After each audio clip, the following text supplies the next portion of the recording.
जय जिनेन्द्र बंधु, आइए आज सुनते हैं राजा कीचक और द्रौपदी की भावावली।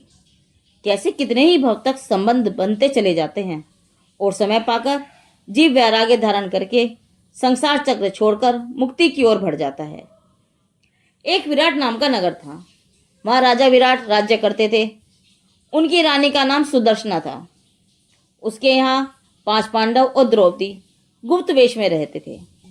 युधिष्ठिर तो पंडित बनकर रहे, भीम रसोईया बनकर और अर्जुन रत्नांगना बनकर रहे। नकुल सहदेव घोड़ों को संभालने वाले और द्रौपदी माली बनकर रही। ये सभी राजा विराट के यहाँ सम्मान सहित एवं यथाशक्ति सुख शांति के साथ सावधानी से गुप्त वेश में रहते थे। एक चूलिका नाम की नगरी थी। उस नगरी का राजा चूलिका था। उसकी रानी का नाम विक्षा था। उनके 100 पुत्र थे। उन 100 भाइयों में कीचक सबसे बड़ा था और दुराचार में भी बड़ा था। उसको रूप मद, यौवन मद, चातुर्य मद, शूरवीरता का मद और धन का मद था। ऐसे मदों से वह उन्मत्त था। राजा विराट की रानी सुदर्शना कीचक की बहन होती थी।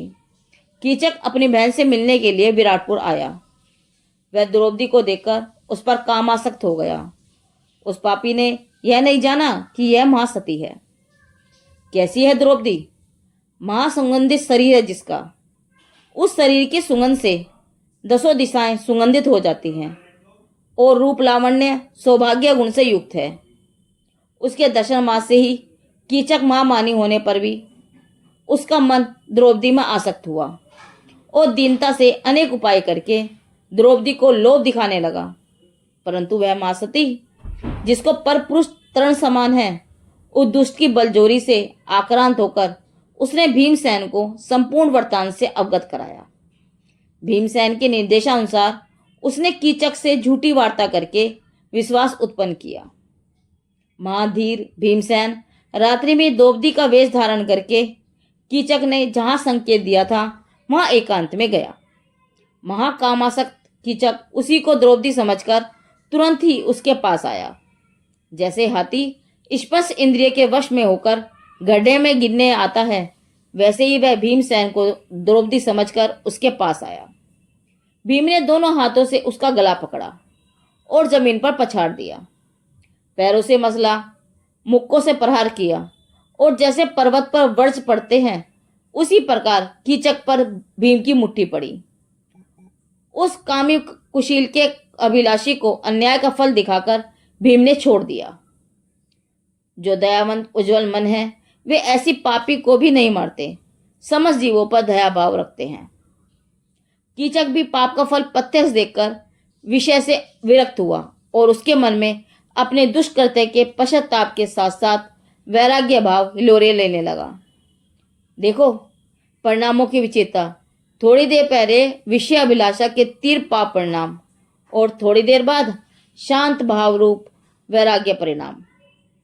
वैरागी परिणाम से युक्त कीचक ने रतिवर्धन नाम के मुनि के समीप जाकर मुनिव्रत अंगीकार कर लिया और भावों की शुद्धता से भावना भाकर शुद्ध रतनत्रय का आराधन करके वन में ध्यानारूढ़ हुआ। एक समय एक यक्ष ने उसे ध्यान अवस्था में देखा। तब यक्ष ने विचार किया कि यह द्रौपदी के प्रति कामासक्त थे, अतः अब देखूं कि इनके वैराग्य में कैसी दृढ़ता है।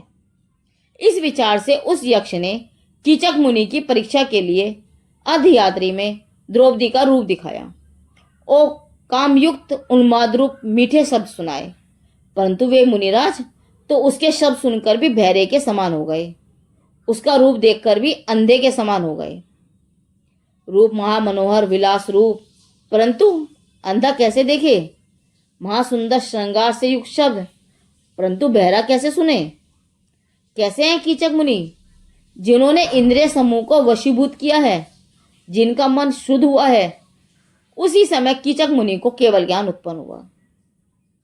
तब यक्षदेव ने उन्हें नमस्कार करके क्षमा याचना की और पूछने लगा कि प्रभो, आपका द्रौपदी के प्रति मोह होने का क्या कारण है?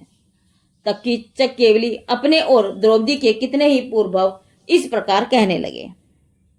हे यक्ष, यह तनगिरी नाम की नदी, जिसमें वेदवती नाम की नदी का मिलाप हुआ है, उस नदी के किनारे महादुष्ट क्षुद्र नाम का मलज था। वह माँ पापी गरीब जीवों का वैरी था। वह मैं हूं जो साधु के दर्शन से शांत हुआ और मरकर उत्तम मनुष्य हुआ है। वहां मेरा नाम कुमार देव था और सोमभूति अर्जुन का जीव मेरा पिता धनदेव और नागश्री द्रौपदी का जीव मेरी माता सुकुमारी थी।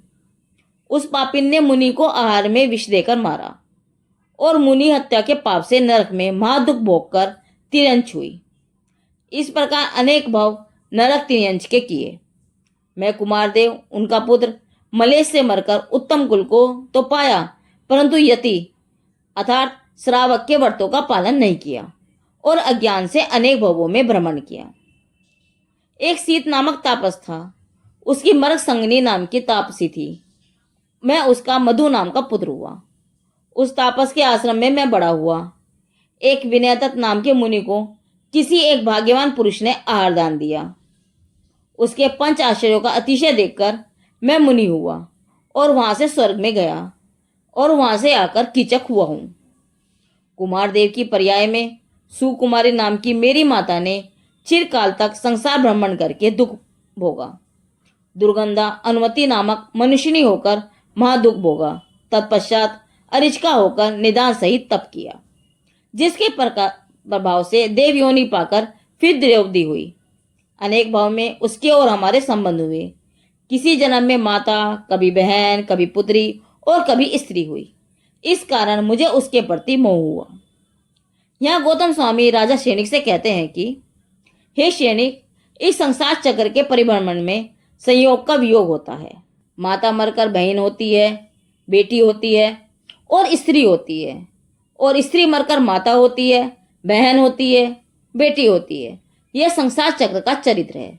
ऐसी संसार चक्र की विचित्रता जानकर भव्य जीव वैराग्य को अंगीकार करके मोक्ष के लिए महातप करने का प्रयत्न करते हैं। कीचक ने विषय वासना के त्रिप्रभाव से मरण तुल्य मार खाई और उसने तीर वैराग्य भाव प्राप्त करके मुनि दीक्षा लेकर उग्र आराधना में उपसर्ग से चालित न होकर केवल ज्ञान और मुक्ति की साधना की। जीव अज्ञान से कैसे कैसे आत्मघातक भाव करता है और समय ज्ञान के बल से कैसे अपने को संसार से बचाकर मुक्ति को प्राप्त करता है, इस तथ्य का बोध इस कथा से प्राप्त होता है। राजा कीचक और द्रौपदी की भावावली का यह कथानक पूर्ण हुआ। आओ हम सब भी मिलकर पुराण कथाओं का उनको सुने और आत्म कल्याण करें। धन्यवाद।